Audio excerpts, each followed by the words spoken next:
नमस्कार मित्रांनो. आजच्या व्हिडिओमध्ये आपण चर्चा करणार आहोत दिनांक 14 डिसेंबर या ही ज्यांची जन्मतारीख आहे त्यांचं संपूर्ण व्यक्तिमत्व, त्याचप्रमाणे येणारं संपूर्ण वर्ष हे नेमकं कशा प्रकारचं असेल या संदर्भातली चर्चा आपण या व्हिडिओमध्ये करणार आहोत.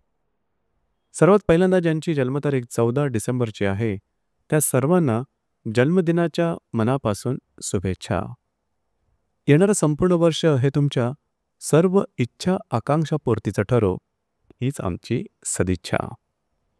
यांचं व्यक्तिमत्व नीटनेटकं टापटीप आणि स्वच्छ असतं. फॅशनचा सेन्ससुद्धा यांना खूप चांगल्या प्रकारचं असतं. यांना आपल्या लिमिटेशन चांगल्या प्रकारे ठाऊक असतात. स्वतःला इतरांसमोर कशा प्रकारे प्रेझेंट करावं याच्या सीमारेषासुद्धा त्यांना उत्तम प्रकारे माहीत असतात. दुसरी महत्त्वाची गोष्ट म्हणजे यांची वाणी किंवा बोलणं.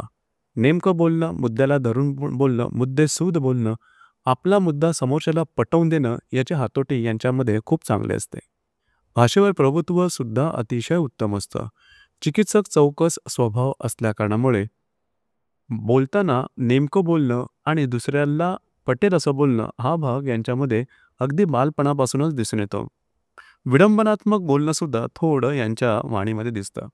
म्हणजे एखाद्याची काही चूक असेल तर हसत हसत त्या चुकीवर बोट ठेवणं हा भाग यांना अतिशय चांगल्या प्रकारे यांच्यामध्ये दिसून येतो. म्हणजे हसून खोड मोडणं हा भाग यांच्या वाणीमध्ये दिसून येतो.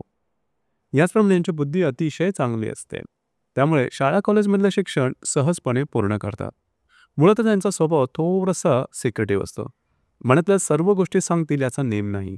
बरंच काही बोलूनसुद्धा काहीही मनातलं सांगणं हे थोडंसं कठीण असतं. आता समोरच्या व्यक्तीवरती विश्वास यांचा झाला तर ते मनातल्या गोष्टी सांगू शकतील, परंतु समोरच्या व्यक्तीवरती पूर्ण विश्वास ठेवणं हा भाग यांच्या स्वभावामध्ये दिसून येत नाही. ही गोष्ट थोडीशी वेगळी आहे, परंतु ही गोष्ट खरी आहे. दुसरी महत्त्वाची गोष्ट म्हणजे यांचं एकंदरीत व्यक्तिमत्व बघितलं तर साधारणतः त्यांचं जे करिअर असतं त्या करिअरच्या क्षेत्रामध्ये ह्या व्यक्ती पुढे जातात. एखादी गोष्ट जीवनात करायची असेल तर त्याची संपूर्ण रूपरेखा हे आखून मनातल्या मनात घेतात आणि त्यानुसारच काम करतात. शिस्तप्रियता हा यांचा गाभा आहे. थोडंसं पेशन्स जर का ठेवलं तर अर्थातच या व्यक्ती जीवनामध्ये खूप मोठा पल्ला गाठू शकतील. दुसरी महत्त्वाची गोष्ट म्हणजे यांचं करिअरच्या संदर्भामध्ये शैक्षणिक क्षेत्र किंवा ऑडिटिंगची क्षेत्र, बौद्धिक क्षेत्राशी संबंधित क्षेत्र, ऑफिस काम याच्या संदर्भातली जी कामं असतात त्यामध्ये या व्यक्ती आपला ठसा उमटवतात किंवा पुढेही जातात. याचप्रमाणे शिस्तप्रियता असल्यामुळे यांच्या कार्यक्षेत्राच्या संदर्भातले काही कधी प्रॉब्लेम येत नाही. पैशाचे व्यवहार सहसा यांचे चुकत नाही. या ज्या व्यक्ती असतात प्रॅक्टिकल असतात, व्यवहारी असतात, पैसे कुठे कधी कसे खर्च करायचे, कशा प्रकारे गुंतवणूक करायची या संदर्भामध्ये यांची गणितं सहसा चुकत नाही. रिलेशनशिपच्या बाबतीत सांगायचं झालं तर रिलेशनशिपमध्ये येताना खूप विचार करून येतात. म्हणजेच रिलेशनशिपच्या बाबतीमध्ये ही गोष्ट थोडीशी महत्त्वाची आहे.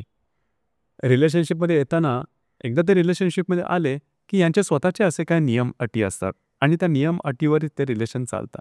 त्यामुळे समोरच्या व्यक्तीचं स्वातंत्र्य हरवून गेल्यासारखा अनुभव येऊ शकतो. एकंदरीत सांगायचं झालं ना हा भाग आहे हा वैवाहिक जीवनामध्ये तशाच प्रकारचा दिसून येतो. दुसरी महत्त्वाची गोष्ट म्हणजे कधीकधी यांची वाणी अत्यंत तिखट होऊ शकते. समोरचा व्यक्ती विश्वासार्ह नसेल किंवा त्यांनी काही चूक केली मग मात्र यांची वाणी जी आहे ती तिखट होऊ शकते.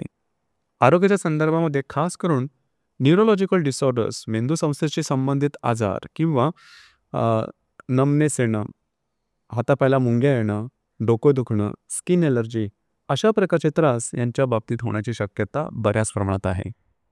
याचप्रमाणे या ज्या व्यक्ती असतात ह्या व्यक्ती जीवनामध्ये स्वतःच्या कर्तृत्वावरती पुढे जाणाऱ्या असतात. कमिशनचे धंदे यांना आवडतात किंवा ह्यांना बोलायला खूप आवडतं. बौद्धिक क्षेत्रात फार काय मेहनत यांना तशी जमत नाही. म्हणजे जास्त मेहनत केली, खास करून अंगमेहनत जास्त केली तर लवकर मलूल होतात, थकून लवकर जातात. एकंदरीत सांगायचं झालं तर ह्या ज्या व्यक्ती असतात त्या बौद्धिक क्षेत्राशी संबंधित व्यवसायामध्ये पुढे जाणाऱ्या असतात.